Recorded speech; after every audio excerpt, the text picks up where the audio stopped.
In 2019, we got together, and that is when we realized that there is no real brand that the youth of today can really connect to when it comes to footwear.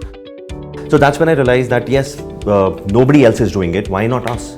That's how Solethreads started. We basically manufacture everything in-house. Apart from that, we are a 100% recyclable product. So lots of innovation is there in the product, which basically adds to the quality and the life of the entire product. The entire team feels that we really have a very strong product and can be appealing to the global audience as well. But we've not been able to really launch it as such. We're very excited about the fact that now we have a program which we can piggyback on, and it can really, make our journey shorter, enable us to showcase our product to the right audience in the right way, and really test out global markets.